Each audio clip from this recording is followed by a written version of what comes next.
ECOWAS has just made a move that many feared. The threat of military action is now officially on the table. But the response from Captain Ibrahim Traoré and his Sahel allies wasn't fear. It was unity. With a bold declaration, they warned, "An attack on one of us is an attack on all." The region now stands at a dangerous crossroads. West Africa is no longer just facing a diplomatic disagreement. It's confronting the possibility of a regional war. But how did we get here? What events brought the region to the edge? What was supposed to be a routine ECOWAS summit quickly turned into a political earthquake. Instead of statements on economic cooperation or regional progress, ECOWAS emerged with a sharp shift in tone. It wasn't just about suspensions or sanctions anymore. The regional bloc announced it was prepared to activate its standby military force. This force, originally created for peacekeeping, is now being discussed in the context of confrontation. And though no countries were directly named, everyone knew who the message was for. The Sahel Trio, Burkina Faso, Mali, and Niger. These three nations, which formed the alliance of Sahel states, have taken a defiant stand. They've rejected ECOWAS's authority, forged their own path, and questioned the legitimacy of the bloc itself. In response, ECOWAS is demanding full restoration of civilian rule, the return of democratic elections, and reintegration into the regional fold. But these aren't negotiations, they're ultimatums, and the consequences, if not obeyed, were vaguely but firmly implied. Across the Sahel, however, the mood is not one of submission. Instead of stepping back, the AES leaders stepped forward. They released a joint statement reinforcing their commitment to one another, vowing that any military intervention would be treated as an act of aggression against all three. Their mutual defense pact, signed in 2023, is no longer symbolic. It's now their foundation, both militarily and ideologically. That phrase, "the next phase of the struggle," echoed across West Africa and caught the attention of analysts. It suggests this is more than a political disagreement. It's a deeper shift. For the Sahel nations, this transformation is about reclaiming sovereignty, not just from ECOWAS, but from the international systems they believe have failed them. They view ECOWAS as compromised, too slow, too aligned with foreign interests, and too willing to overlook injustice when it benefits the right powers. While ECOWAS finds itself under growing pressure from international allies like France, the EU, and the United States, the AES bloc sees this pressure as proof of the very foreign control they're resisting. France's influence in the region has waned, especially after being pushed out militarily. Now, Western powers are leaning hard on ECOWAS as their last tool of leverage. If ECOWAS fails to rein in the Sahel rebellion, it could mark a turning point in Africa's geopolitical landscape, a shift away from Western dominance and toward a new era of self-determination. Both sides are locked in now. ECOWAS has drawn a line, the Sahel states have stepped over it, and military action is no longer a distant possibility. It's being discussed openly. But in the streets of Ouagadougou, Bamako, and Niamey, the people are not calling for compromise. They're calling for change. Many feel they've long been under siege, not by armies, but by systemic poverty, corruption, and a legacy of foreign control. This isn't just a political standoff. It's a clash of visions for the future of West Africa. The decision by Burkina Faso, Mali, and Niger to leave ECOWAS didn't come overnight. It was the result of years of frustration, years of promises broken, security ignored, and leaders who seemed more interested in international photo ops than solving real problems. For these nations, walking away from ECOWAS wasn't betrayal, it was liberation. A declaration that they would no longer participate in a system they believed served the elite at the expense of the people. Since the early 2000s, when insurgencies began to ravage the Sahel, these countries pleaded for real, coordinated help. What they got instead were hollow promises, delayed aid, and bureaucratic red tape. Civilians died waiting for support that either never came or came too late. Worse, while so-called democratic nations were quietly allowed to alter constitutions and extend presidential terms, military-led regimes like those in the Sahel were immediately punished and isolated. Too many, the hypocrisy was clear. ECOWAS didn't defend democracy, it defended those in power. As crises deepened, With pandemics, economic collapse, and youth unemployment spiraling, ECOWAS felt increasingly out of touch. While ordinary citizens suffered, the bloc's leaders gathered in five-star hotels, issuing statements no one believed in anymore. In the eyes of many, ECOWAS had become a symbol of everything wrong with post-independence African governance, aloof, elitist, and foreign-aligned. But something changed in 2022. After military transitions in all three countries, instead of standing alone, these governments found each other. They began working together, sharing intelligence, coordinating defense, and speaking to their people in a language that resonated: sovereignty, dignity, and African self-reliance. This solidarity gave birth to the Alliance of Sahel States in 2023, not just a military coalition, but a new ideological movement. The AES is not trying to hide its intentions. It sees itself as a break from a neo-colonial system. It's not asking for guidance. It's building its own structures, from financial systems to cross-border infrastructure. When ECOWAS insisted on a 6-month transition back to civilian rule, the response was swift and scathing. The proposal was labeled offensive and detached from reality. The AES leaders reaffirmed not just their departure from ECOWAS, but their intent to replace it with something new. Plans for a joint Sahel central bank, unified tariffs, and shared governance are already underway. This is not a pause, it's a new beginning. And while the risks are high for these nations, the choice is clear: face the unknown and fight for independence, or remain in a system they no longer trust. They have chosen to take the risk and rebuild on their own terms. But this rebellion isn't just about policy or strategy, it's about people. It's about a population that has endured war, hunger, and hopelessness, and is now demanding something different. And central to that demand is one man who has become the face of this resistance: Captain Ibrahim Traoré. In just a short time, Traoré has risen from an artillery officer to one of the most talked about leaders in Africa. He's not just a president, he's a symbol of a new era, one that refuses to accept begging bowls, puppet governments, or foreign lectures disguised as aid. His fiery speeches, his unapologetic tone, and his insistence on African dignity have made him a lightning rod for support and opposition. But love him or hate him, no one can deny that he's changed the conversation. To truly understand why the Sahel Alliance has not only survived, but grown stronger under pressure, you need to understand Traoré. He represents a generation no longer willing to wait, a generation that believes Africa can stand on its own and is ready to prove it.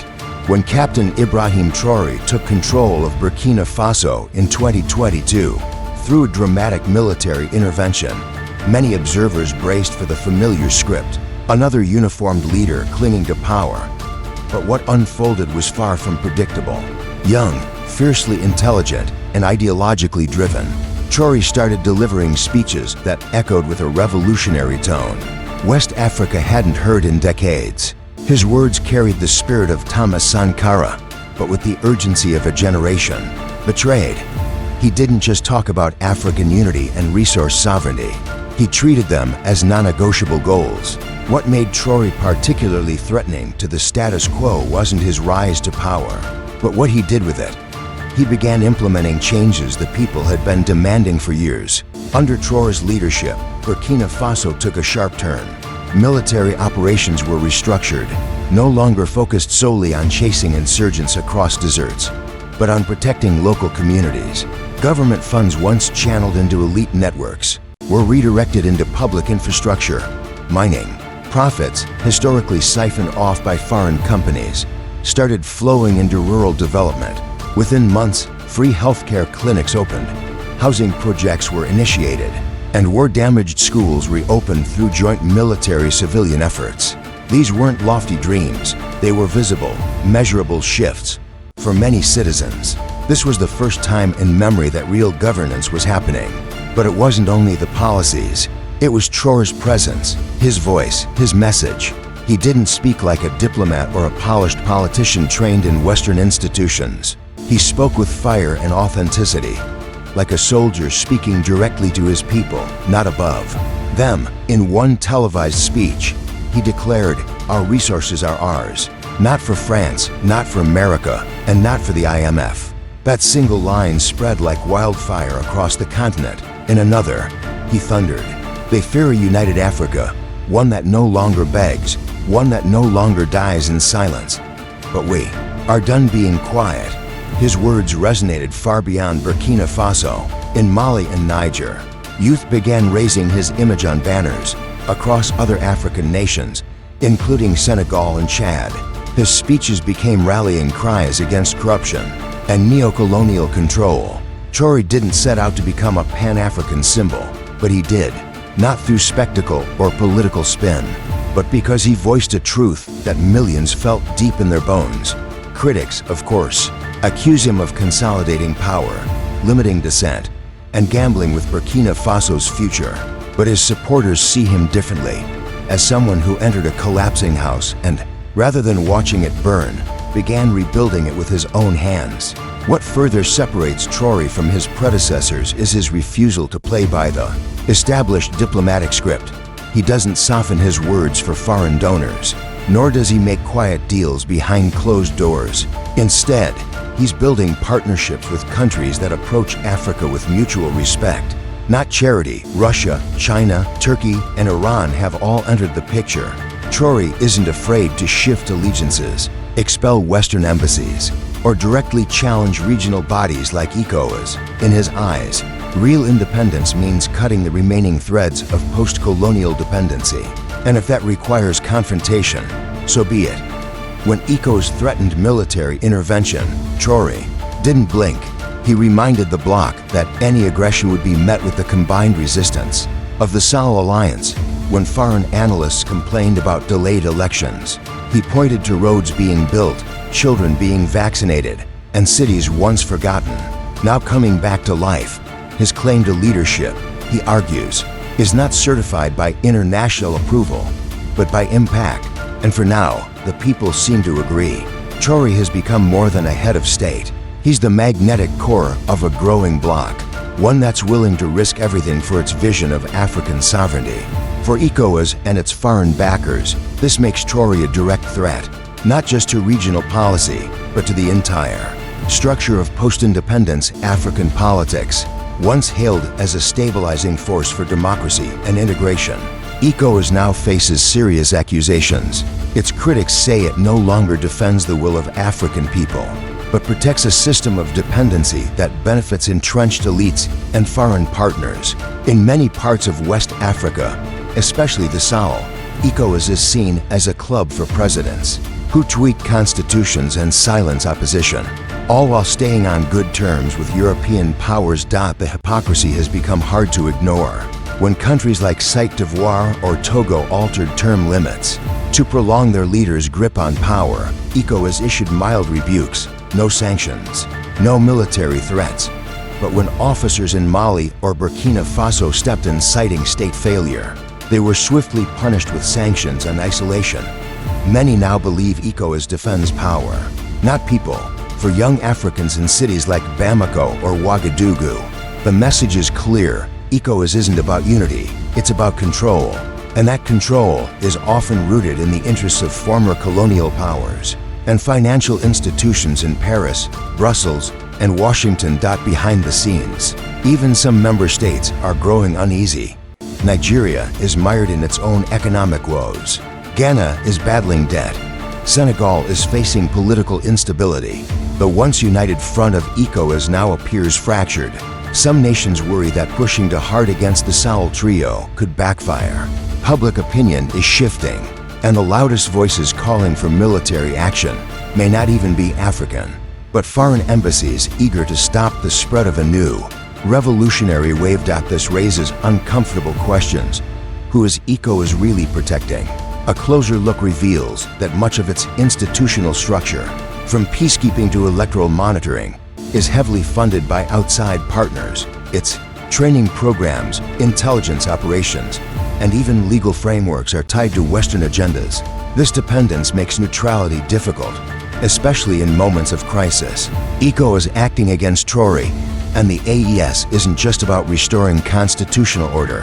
It's about preserving a system in which African sovereignty remains. Conditional. The idea of three nations walking away from that system and forming their own alliance, while aligning with non-Western powers, threatens to unravel everything ECOWAS represents. Yet, despite fiery rhetoric and threats of intervention, ECOWAS hasn't taken action. Why? Analysts pointed to key reasons: public backlash and the risk of regional war. In Burkina Faso, Mali, and Niger, people would resist any foreign-led military force. Images of African soldiers attacking fellow Africans could irreparably damage ECOWAS's already fragile reputation, and if it did act, the conflict could quickly spiral out of control, especially with the Sahel bloc invoking their mutual defense pact and receiving support from global powers like Russia. ECOWAS stands at a crossroads. If it chooses force, it risks war and fragmentation. If it backs down, it acknowledges a loss of authority. Either way, the AES movement has already won in the court of public opinion. This isn't just a rebellion, it's a referendum on ECOWAS itself. And while the bloc hesitates, ordinary West Africans are choosing their own path, one that no longer includes the structures that once claimed to speak for them. What do you think? Will ECOWAS follow through on its threats, or has the tide already turned? Let us know your thoughts in the comments. And if you want to see more deep dives into African history, power, and untold stories, make sure to subscribe and hit the bell icon. We're committed to amplifying voices that the world has ignored for too long. Until next time, stay aware, stay proud, and stay tuned.